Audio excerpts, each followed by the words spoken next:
Hello friends, welcome to my YouTube channel. और आज हम लोग 1 मई यानी मजदूर दिवस के बारे में बात करने वाले हैं। तो वीडियो को अंत तक देखिएगा, बहुत ही इंपॉर्टेंट डिस्कशन होने वाले हैं कि कैसे ये एक ढोंग है जिससे मजदूरों को बेवकूफ़ बनाया जा रहा है। तो चलिए वीडियो को शुरू करते हैं, अंत तक देखिएगा, बहुत ही मज़ेदार होने वाला है वीडियो, बहुत ही इन्फॉर्मेटिव होने वाला है। तो अगर आप मजदूर हैं तो ये वीडियो आप तो जरूर देखिएगा ही, और अगर आप मजदूरों के प्रति जरा सा भी सहानुभूति रखते हैं तो वीडियो को जरूर देखिएगा। एक्चुअली दोस्तों, भारत में और पूरे विश्व में सबसे ज़्यादा संख्या अगर किसी का है तो वो है मजदूरों का। मजदूरों की संख्या पूरी दुनिया भर में बहुत ज़्यादा है। किसानों के बाद अगर सबसे ज़्यादा किसी की संख्या है तो वो है मजदूरों का। कहीं कहीं पर तो मजदूरों की संख्या किसानों से ज़्यादा है, वैसे क्षेत्र में जहाँ पर खेती नहीं होती है। लेकिन सच्चाई ये है कि मजदूरों को भी ये पता नहीं है कि उनके नाम पर एक दिन मनाया जाता है 1 मई को, और जिसमें सरकारी कर्मचारी और सरकार के लोग आनंद लेते हैं, छुट्टी का मजा लेते हैं, और मजदूर लोग खून पसीने से अपने लिए रोजी रोटी कमाते हैं। तो बाल दिवस मनाया जाता है तो उसमें बच्चों को संबोधित किया जाता है।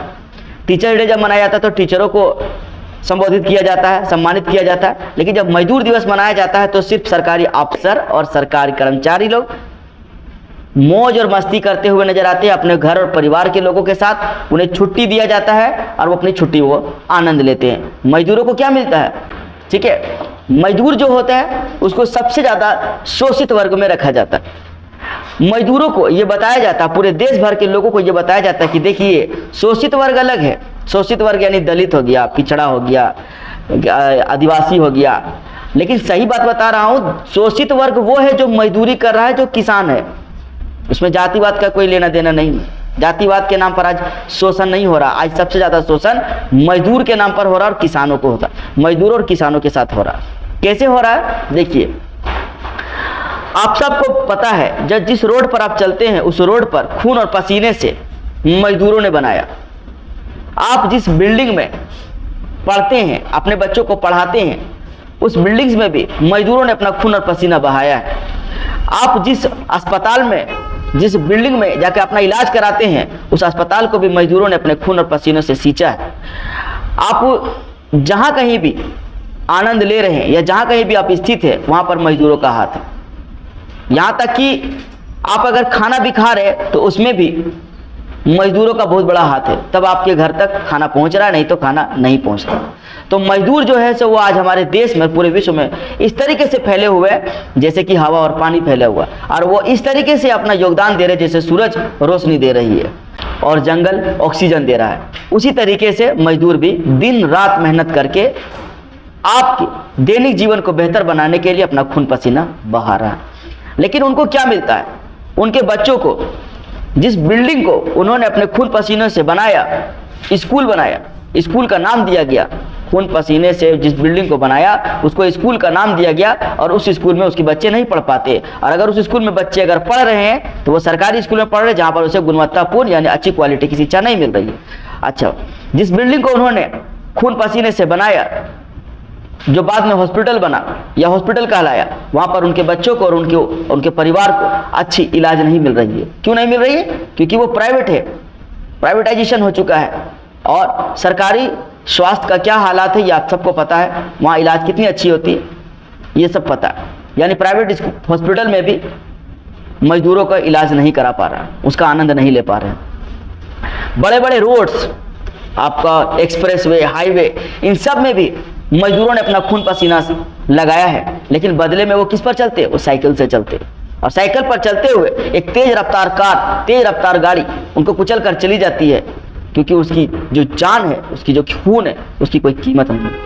आप देखते होंगे पूरे हिंदुस्तान में, पूरे विश्व भर में ये आपको घटना दिखता होगा कि आज मजदूर रोड पर एक्सीडेंट में मारा गया।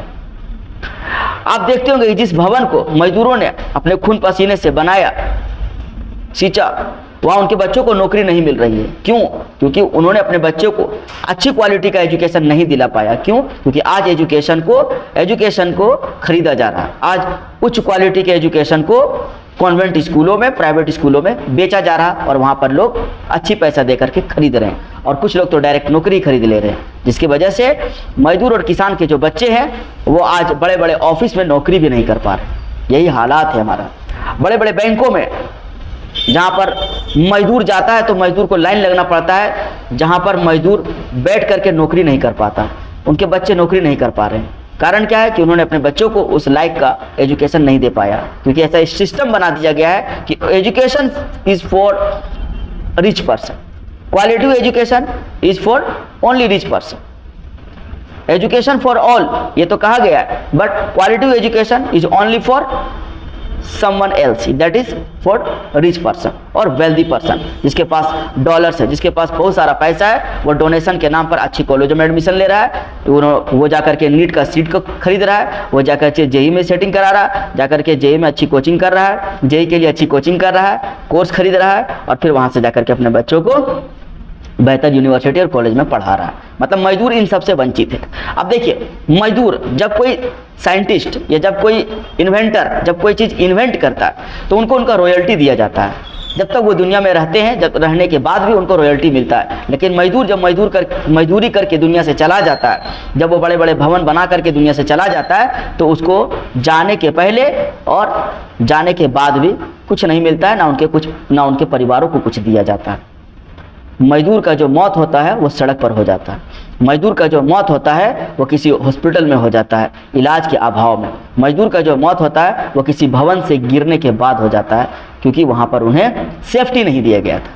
उनकी देहांत हो जाएगी और फिर वो रोड जाम करेंगे, तब जाकर के उसे कुछ पैसा मिलेगा, कुछ मुआवजा मिलेगा, और मुआवजा में भी एक हिस्सा कमीशन के रूप में ऑफिसर खा जाएंगे या दलाल खा जाएंगे। ये सच्चाई है, आप इसको इग्नोर नहीं कर सकते।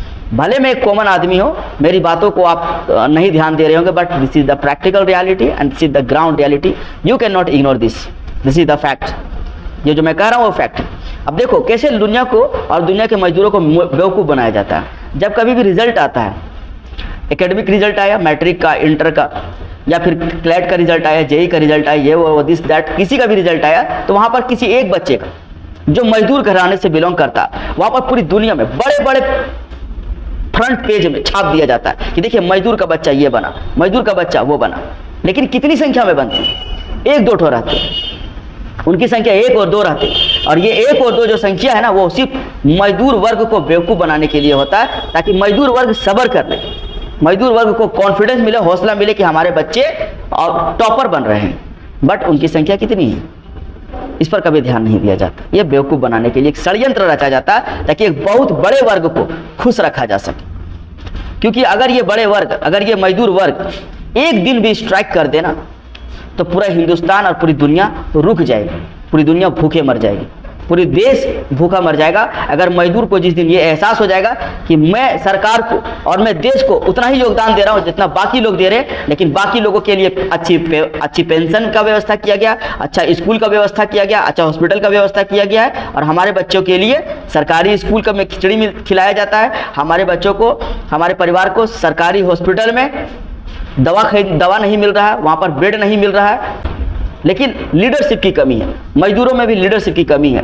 वो अनऑर्गेनाइज सेक्टर है जहाँ पर लीडरशिप की बहुत कमी है, और वहाँ पर सरकार इंटरेस्ट भी नहीं लेता है, सरकार सिर्फ बेवकूफ़ बनाता है। योजना चला देते हैं उनके नाम पर, और योजना का लाभ किसी और को दे दिया जाता है। क्या इसमें आप कितना सहमत है इस बात से कि एक मजदूर पूरे जवानी को, अपनी पूरी जवानी को देश के निर्माण में लगा देते, ताकि देश के जो लोग हैं वो जिंदगी बेहतर तरीके से जी सके। आप जो रोड पर गाड़ियाँ चलाते हैं ना, लग्जरी गाड़ियाँ, उसमें मजदूरों का खून और पसीना लगा है, तब जाकर के आप आरामदायक जर्नी, सफ़र को तय कर पाते हैं। उसी तरीके से आप जो एसी वाले रूम में जाकर के अपना इलाज करवाते हैं ना, वहाँ भी मजदूरों का खून पसीना लगा हुआ है। आप जिस तरीके से अपने बच्चों को कॉन्वेंट स्कूलों में, बड़े बड़े प्राइवेट स्कूलों में, बड़े बड़े बिल्डिंगों में जाकर के भेजते हैं, जहाँ पर बच्चे आपके आराम से पढ़ते हैं ना, वहाँ भी खून पसीना लगा हुआ मजदूरों का। लेकिन वहाँ पर आपके बच्चों को दाखिला नहीं मिल रहा है, वहाँ आपके बच्चों को एडमिशन नहीं मिल रहा है। क्यों? क्योंकि वो कॉन्वेंट स्कूल है, क्योंकि वो प्राइवेट स्कूल है। वहाँ शिक्षा बिक रही है और आप खरीद नहीं पा रहे हैं। वहाँ खरीदार चाहिए, वहाँ पर मिलियंस ऑफ डॉलर वाले पैसे लोग चाहिए, वहाँ पर करोड़पति, अरबपति, लाखपति लोग चाहिए, और वो आपके नहीं है, जिसकी वजह से आपके बच्चे वहाँ नहीं पढ़ पाएंगे। This is the fact, you can not ignore this. मैं एक टीचर हूँ और मुझे बेहतर तरीके से मालूम है कि भारत का शिक्षा व्यवस्था क्या है, और मैं एक आम नागरिक हूँ। मैं जाके सरकारी सेक्टर में इलाज कराता हूँ, तो वहाँ मुझे सरकारी सेक्टर्स का भी इलाज के बारे में पता है कि सरकारी अस्पतालों में किस तरीके से इलाज किया जाता है, जो मुझे भी पता है। मेरे पापा मजदूर है, तो मुझे मालूम है कि मजदूरों का दर्द क्या होता है। साइकिल पर पूरी जिंदगी कट जाती है, चप्पल नहीं खरीद पाते हैं, ना कपड़े बदल पाते हैं, कपड़ों को सीसी के पहनते हैं मजदूर। अंदर का बनियान जो फटा हुआ रहता है उसी में वो काम चलाता है। ये मजदूरों की दुर्दशा है और उनके नाम पर शर्म करो।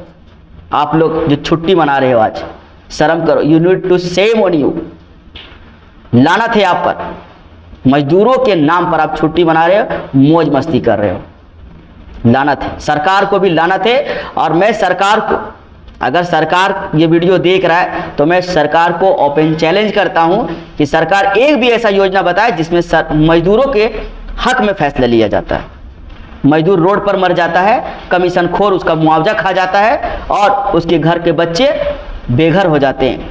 उनकी पत्नी दूसरे घर में जाकर के काम करती, तब जाकर के घर चलता, बेवा हो जाती है और उनकी कोई कीमत नहीं मिलती। और ये मजदूर देश के लिए रात दिन अपनी पूरी जवानी को, जवानी का मतलब समझते हैं, जवानी क्या होता है? जवानी उस एक्टर से पूछिए, उस हीरो हीरोइन से पूछिए जिसको इस बात का एहसास होता है पर डे कि मैं बूढ़ा ना हो जाऊं, मेरा बाल ग्रे ना हो जाए, जिसकी वजह से वो मल्टीप्लेक्स में जाकर के जिम करते हैं और ब्रांडेड खाना खाते हैं। वो अपनी जवानी को है ना मजदूर धूप में बहा देते हैं, पानी के जैसे, पसीने के जैसे। और मजदूरों के लिए क्या करना चाहिए, क्या नहीं करना चाहिए, सरकार को पता है, क्योंकि सरकार के पास अच्छे अच्छे ऑफिसर है, लेकिन वो सब हरामखोर है, हरामखोर है, घूसखोर है, जिसकी वजह से मजदूरों के लिए कोई योजना नहीं लाती है। क्या मजदूर डिजर्व नहीं करते हैं कम से कम 5,000 रुपये पेंशन का?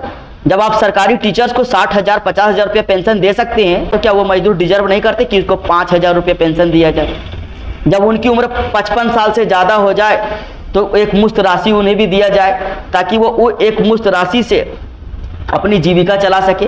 क्योंकि आपको मालूम है मजदूर घर का जो मजदूर जो होते हैं उनके बच्चे गरीब होते हैं, खूब अमीर नहीं होते हैं। तो वो जो बच्चे गरीब है तो वो अपना परिवार चलाएंगे कि वो बूढ़े बाप का इलाज करा पाएंगे? वो जो बूढ़ा बाप है जो दिन भर मजदूरी किया है, उनको डायबिटीज हो सकता है, उनको ब्लड प्रेशर हो सकता है, उनको कोई भयानक बीमारी हो सकता है जिससे वो पीड़ित है। तो उनका इलाज कराने के लिए पैसे कहाँ से आएंगे? क्योंकि उन्होंने तो अपना पूरा समय देश के निर्माण में लगा दिया, तो उनको कहाँ से पैसा मिलेगा? वो इलाज कहाँ से कराएंगे? क्या सरकारी अस्पताल इस बात की गारंटी लेती है कि मैं मुफ्त में इलाज करके मुफ्त में दवाई भी दूंगा? नहीं लेती। सरकार का हर एक डिपार्टमेंट करप्ट है, कमीशन खोरों से भरा हुआ है, घूसखोरों से भरा हुआ है। गोली मार दिया जाएगा मुझे रोड पर, मुझे फर्क नहीं पड़ता है। जो सच्चाई वो मैं बता रहा हूँ। This is the practical reality and government and it's department can not ignore this and can not deny this. This is the highest crime government is doing with the labours and with the peasants. Mind it. जिस building में काम करते हुए उनकी मृत्यु होती है, उस बिल्डिंग के उसी समय within the 24 hour 10 lakh रुपये मुआवजा, without any commission, without any commission, without any corruption, without any delay, anyhow उनके घर के मुखिया को दिया जाना चाहिए। और साइकिल से कब तक चलेगा? बच्चे को लालच दिया जाता है कि आप टॉप कीजिए या फर्स्ट डिवीजन कीजिए, आप पास कीजिएगा तो आपको ये मिलेगा, वो मिलेगा, फलना मिलेगा, ढकना मिलेगा। औरतों को भी बहकाया जाता है और उनसे वोट लिया जाता है। मजदूरों को क्यों नहीं व्यवस्था किया जाता है मजदूरों के लिए कि आपको कैब दिया जाएगा, आपको सरकारी गाड़ी दी जाएगी उनके चलने के लिए? ये सरकार को इंतजाम करना चाहिए।